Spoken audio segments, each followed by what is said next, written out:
Welcome to competitive cracker. ഞാൻ ശ്രീകല. ഇപ്പോൾ നമ്മളുടെ BEd ഉദ്യോഗാർത്ഥികളെ സംബന്ധിച്ചിടത്തോളം ഇപ്പം നമ്മുടെ LP-UP പരീക്ഷ നോട്ടിഫിക്കേഷൻ വന്നു അല്ലെ, അപ്ലൈ ചെയ്യേണ്ട സമയം നടന്നുകൊണ്ടിരിക്കുകയാണ്.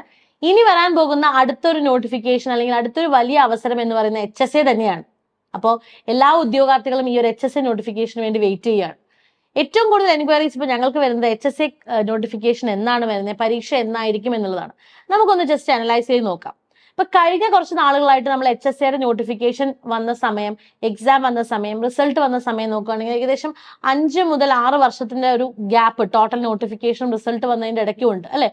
അത്രയും ഗ്യാപ്പ് എടുത്തിട്ടാണ് പല എക്സാംസും കുറച്ച് നാളുകൾക്ക് മുൻപായിട്ട് PSC നടത്തിയിരുന്നത്. എന്നാൽ ഇപ്പൊ അങ്ങനെയല്ല. നോട്ടിഫിക്കേഷൻ വന്നു കഴിഞ്ഞാൽ വളരെ ചുരുങ്ങിയ സമയം കൊണ്ട് തന്നെ എക്സാംസ് നടക്കുന്നു അല്ലെ. അതോടൊപ്പം തന്നെ റിസൾട്ട് വളരെ പെട്ടെന്ന് വരുന്നു, നിയമനങ്ങൾ സ്റ്റാർട്ട് ചെയ്യുന്നു. അപ്പൊ വളരെ ഫാസ്റ്റ് ട്രാക്കിലാണ് കാര്യങ്ങൾ പോയിക്കൊണ്ടിരിക്കുന്നത്. അങ്ങനെ നോക്കുകയാണെന്നുണ്ടെങ്കിൽ തീർച്ചയായിട്ടും ഏതൊരു PSC പരീക്ഷയുടെയും അല്ലെങ്കിൽ മിക്കവാറും എല്ലാ PSC പരീക്ഷകളുടെയും റാങ്ക് ലിസ്റ്റ് കാലാവധി എന്ന് പറയുന്നത് 3 വർഷമാണ്. HSAയുടെ റാങ്ക് ലിസ്റ്റ് കാലാവധി 3 വർഷമാണ്. 2023 നമ്മളുടെ റാങ്ക് ലിസ്റ്റ് നിലവിൽ വന്നത്. 2026 റാങ്ക് ലിസ്റ്റ് തീരണം. തീർച്ചയായിട്ടും 2024 അവസാനത്തോടു കൂടി നമുക്ക് എന്ത് പ്രതീക്ഷിക്കാം? HSA നോട്ടിഫിക്കേഷൻ പ്രതീക്ഷിക്കാം. നമുക്ക് എല്ലാവർക്കും അറിയാം LPSC UPSCയുടെ റാങ്ക് ലിസ്റ്റ് കാലാവധി തീരുന്നത് 2025 23 ഡിസംബറിൽ നമുക്ക് അതിന്റെ നോട്ടിഫിക്കേഷൻ വരികയും ചെയ്തു. കാരണം ടീച്ചേഴ്സിന്റെ റിക്രൂട്ട്മെന്റ് എന്ന് പറയുന്നത് അവിടെ എക്സാംസ് മാത്രമല്ല, ഇന്റർവ്യൂ ഉണ്ട്, വെരിഫിക്കേഷൻ, അങ്ങനെ ഒരു വലിയൊരു പ്രോസസ്സാണ്. അപ്പൊ അതിന് അതിൻ്റെതായിട്ടുള്ള ഒരു സമയം തീർച്ചയായിട്ടും വേണം. അതുകൊണ്ട് തന്നെ ഒരു 2 വർഷം, അതായത് 2024 എൻഡോട് കൂടി തന്നെ നമുക്ക് എന്ത് പ്രതീക്ഷിക്കാം? നമ്മളുടെ HSA നോട്ടിഫിക്കേഷൻ പ്രതീക്ഷിക്കാം.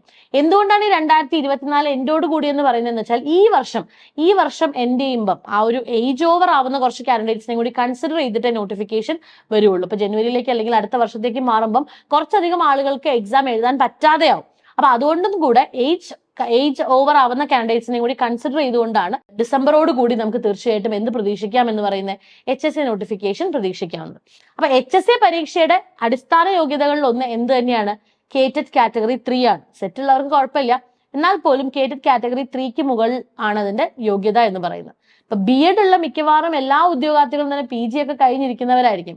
പക്ഷെ പലപ്പോഴും അവർ K2 വരെ ഒതുങ്ങുകയാണ്, അല്ലെങ്കിൽ UPSCയുടെ ആ ഒരു ക്വാളിഫയിങ് എക്സാം ക്ലിയർ ചെയ്യുക എന്നൊരു ഉദ്ദേശത്തോടുകൂടിയാണ് ഉദ്യോഗാർത്ഥികൾ ഇരിക്കുന്നത്. കേറ്റഡ് എഴുതുന്നുണ്ടോ? എഴുതുന്നുണ്ട്. ചോദിച്ചാൽ ഉത്തരം എഴുതുന്നുണ്ട് എന്ന് തന്നെയാണ്. പക്ഷെ സീരിയസ് ആയിട്ട് പഠിച്ചെഴുതുന്നുണ്ടോ കേറ്റഡ് കാറ്റഗറി 3 എന്ന ചോദ്യത്തിന് മുൻപിൽ തീർച്ചയായിട്ടും ഇല്ല എന്ന ഉത്തരം തന്നെയാണ് ഒരുപാട് ഉദ്യോഗാർത്ഥികൾക്ക് പറയാനുള്ളത്. പലരും ചെയ്യുന്നത് K2ഉം K3യും, കേറ്റഡ് കാറ്റഗറി 2ഉം 3യും ഒരുമിച്ച് പഠിക്കാൻ ശ്രമിക്കും, 2ലേക്ക് ഒതുങ്ങും, 2 ക്ലിയർ ചെയ്യാനുള്ള ശ്രമങ്ങളും നടത്താറുണ്ട്.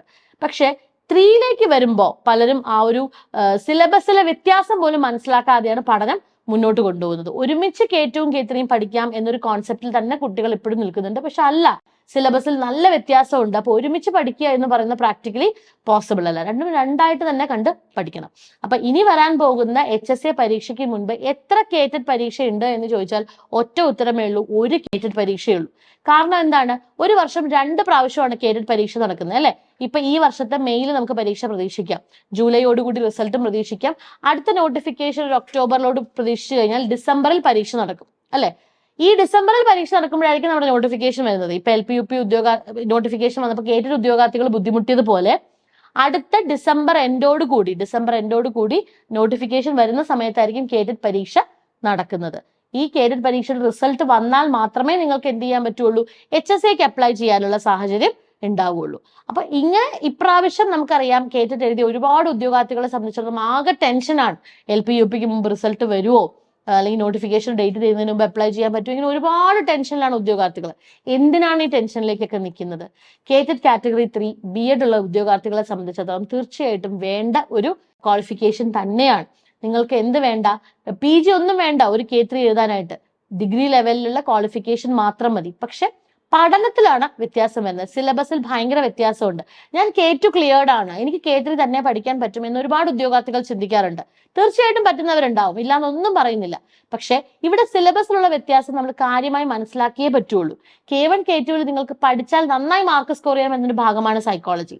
എന്നാൽ K3ലേക്ക് വരുമ്പോൾ adolescent psychology, learning theory, teaching aptitude, ഇങ്ങനെ 3 ഭാഗങ്ങൾ കൂടിയിട്ടുള്ള സൈക്കോളജിയാണ് നമുക്ക് അവിടെ ഉള്ളത്. 40 മാർക്കാണ് മുഴുവനും, അല്ലെങ്കിൽ ഏകദേശം 75% ക്വസ്റ്റ്യൻസും എന്ന് പറയുന്ന ആപ്ലിക്കേഷൻ ലെവലുള്ള ക്വസ്റ്റ്യൻസ് തന്നെയാണ്. അപ്പൊ ഈ ക്വസ്റ്റ്യൻസിനെ നമുക്ക് ടാക്കിൾ ചെയ്യാൻ പറ്റണമെങ്കിൽ സാധാരണ ഒരു പഠന നിലവാരം ഒട്ടും പോരാ. അപ്പൊ എന്തുകൊണ്ടാണ് നമ്മളിത് പറയുന്നതെന്ന് വെച്ചിട്ടുണ്ടെങ്കിൽ കേറ്റഡ് കാറ്റഗറി 3 8 സബ്ജക്ട്സിലായിട്ട് കോമ്പറ്റേറ്റീവ് ക്രാക്കർ ഉള്ളതാണ്. അപ്പോൾ നമുക്ക് അറിയാം കുട്ടികൾ ഏറ്റവും കൂടുതൽ ഫേസ് ചെയ്യുന്ന ഒരു ബുദ്ധിമുട്ട്, അവരുടെ സബ്ജക്റ്റിനേക്കാൾ കൂടുതൽ ഫേസ് ചെയ്യുന്ന ഒരു ബുദ്ധിമുട്ട് എന്ന് പറയുന്നത് സൈക്കോളജിയിൽ 40 മാർക്കാണ്. അതുകൊണ്ട് തന്നെ അവസാനം നമ്മൾ 20 hour ബൂസ്റ്റർ സെഷൻ ഒക്കെ ഇട്ടിട്ടാണ് കുട്ടികൾക്ക് ക്വസ്റ്റ്യൻസ് കൂടുതൽ പരിചിതമാക്കുന്നത്. അപ്പൊ അവിടെ നമ്മൾ K2-ന്റെ അതേ പഠന സ്ട്രാറ്റജിയും കൊണ്ട് നമുക്ക് മുന്നോട്ട് പോകാൻ പറ്റില്ല. ഒരു ട്രയൽ ആൻഡ് എറർ മെത്തേഡിലേക്ക് പോകാനുള്ള സമയമല്ല ഇത്. ഇപ്രാവശ്യം നമുക്ക് കേറ്റഡ് കാറ്റഗറി 3 നേടിയേ പറ്റൂ. വേറെ ഒരു ഓൾട്ടർനേറ്റ് സൊല്യൂഷൻ നമുക്ക് അവിടെ ഇല്ല. അല്ലെങ്കിൽ ഇപ്രാവശ്യം നിങ്ങൾ പലരും തന്നെ LPSC UPSC എഴുതാൻ പറ്റാതെ വിഷമിച്ചിരിക്കുന്ന ഒരുപാട് പേരുണ്ട്. വീണ്ടും അതിലേക്ക് തന്നെ പോണോ? ഒരിക്കലും വേണ്ട. അപ്പൊ എന്ത് ചെയ്യുക? കേറ്റഡ് കാറ്റഗറി 3 ഇപ്രാവശ്യം തന്നെ ക്വാളിഫൈ ചെയ്യാൻ നോക്കുക. അതിന് കൃത്യമായ പഠനം ഉണ്ടെങ്കിൽ തീർച്ചയായിട്ടും ക്വാളിഫൈ ചെയ്യാൻ പറ്റും. കാരണം 80 മാർക്ക് സബ്ജക്റ്റിലുണ്ട്. ആ 80 മാർക്കിലാണ് എല്ലാവരുടെയും കണ്ണുടക്കി കിടക്കുന്നത്. പക്ഷെ എപ്പോഴും മനസ്സിലാക്കുക, 80 മാർക്കിൽ നമുക്കൊരു 50 അല്ലെങ്കിൽ ഒരു 40 മാർക്ക്, 45-നും 50-നും ഇടയ്ക്ക് നമ്മൾ മാർക്ക് വളരെ ഈസി ആയിട്ട് സ്കോർ ചെയ്യും. പക്ഷെ അപ്പോഴും നമുക്ക് പാസ് ആവണമെങ്കിൽ നമുക്ക് സൈക്കോളജിയിൽ നിന്നും ലാംഗ്വേജിൽ നിന്നും തന്നെ മാർക്ക് വേണം. സൈക്കോളജി എനിക്ക് അറിയില്ല എന്ന് വെച്ച് വിട്ട് കളയാനോ അല്ലെങ്കിൽ ഞാൻ സബ്ജക്റ്റിൽ നിന്ന് മാർക്ക് കൂടുതൽ എടുത്തോളാം എന്ന് ചിന്തിക്കാനോ പറ്റില്ല. സൈക്കോളജി നമ്മൾ ഒപ്പം കൊണ്ടുപോയി പഠിച്ച് അതിൽ നിന്നും ഒരു 30 മാർക്ക് അല്ലെങ്കിൽ 35 മാർക്കിനടുത്ത് നമുക്ക് എൻഷുർ ചെയ്യാൻ പറ്റിയാൽ മാത്രമേ കേറ്റഡ് കാറ്റഗറി 3 നമുക്ക് ക്വാളിഫൈ ചെയ്യാൻ പറ്റുള്ളൂ. അപ്പോൾ ഒരു ടെൻഷനും വേണ്ട, പഠിച്ചു തുടങ്ങുക. അടുത്തൊരു കേറ്ററ്റിലേക്ക് നമുക്ക് സമയമില്ല എന്നുള്ളത് ആദ്യമേ മനസ്സിലാക്കുക. ടെൻഷൻ അടിക്കേണ്ട സമയമല്ല. ഇപ്പൊ മുതൽ പഠിച്ചു തുടങ്ങിയാൽ നിങ്ങൾക്ക് മെയിലെ എക്സാമിന് കറക്റ്റ് ആയിട്ട് പോർഷൻ തീർത്ത് മോഡൽ എക്സാം എഴുതാനുള്ള സമയമുണ്ട്. അപ്പൊ ആ ഒരു ടൈമിനുള്ളിൽ നിങ്ങൾ പഠിക്കാനുള്ള സമയം കണ്ടെത്തുക. കാരണം ഇപ്പം മാർച്ചൊക്കെ കഴിഞ്ഞ വെക്കേഷൻ വരികയാണ്. അപ്പോഴും നിങ്ങൾക്ക് സമയമുണ്ട്. എന്ത് ചെയ്യുക?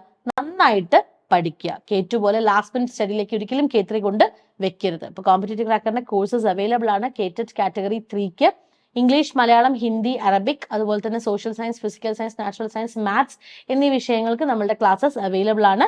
എല്ലാം ഉൾപ്പെടെ, അതായത് സൈക്കോളജിയും ലാംഗ്വേജും നിങ്ങളുടെ സബ്ജക്റ്റും ഉൾപ്പെടെയുള്ള ക്ലാസ്സസ് ആയിരിക്കും നമ്മൾ തരുന്നത്. അപ്പൊ അവിടെ ലൈവ് സെഷൻസും അതുപോലെ റെക്കോർഡഡ് ക്ലാസ്സസും, കൃത്യമായിട്ടുള്ള സിലബസ് ബേസ്ഡ് റെക്കോർഡഡ് ക്ലാസ്സസും ലൈവ് സെഷൻസും മോഡൽ എക്സാംസ്, മോക്ക് എക്സാംസ്, അങ്ങനെ എന്ത് വേണോ എല്ലാം നിങ്ങൾക്ക് നിങ്ങളുടെ വീടുകളിൽ ഇരുന്ന് കംഫർട്ട് സോണിൽ ഇരുന്ന് പഠിക്കാനുള്ള രീതിയിലാണ് കോമ്പറ്റേറ്റീവ് ക്രാക്കറിന്റെ കോഴ്സസ് എന്ന് പറയുന്നത്. ഏറ്റവും കൂടുതൽ ഉദ്യോഗാർത്ഥികൾ ഒരു വർഷം കോമ്പറ്റേറ്റീവ് ക്രാക്കറിലൂടെ തന്നെയാണ് കേറ്റഡ് എന്ന് പറയുന്ന ആ ഒരു കടമ്പ ക്ലിയർ ചെയ്തിട്ടുള്ളത്. അപ്പൊ ഇപ്രാവശ്യം നമ്മളുടെ കേറ്റഡ് കാറ്റഗറി 3 പുതിയ ബാച്ചസ് ആരംഭിക്കുകയാണ്. ഈ ബാച്ചിനെ കുറിച്ചുള്ള കൂടുതൽ വിവരങ്ങൾ അറിയാനായിട്ട് നമ്മളുടെ ബോർഡ് നമ്പറിൽ കോൺടാക്ട് ചെയ്യുക 8589083568. അപ്പൊ നമുക്ക് നമ്മുടെ ഇൻ ഹൗസ് ക്ലാസ്സസിൽ കാണാം. ചാനൽ ആദ്യമായിട്ടാണ് കാണുന്നതെങ്കിൽ സബ്സ്ക്രൈബ് ചെയ്യാനും മറക്കരുത് കേട്ടോ. Thank you.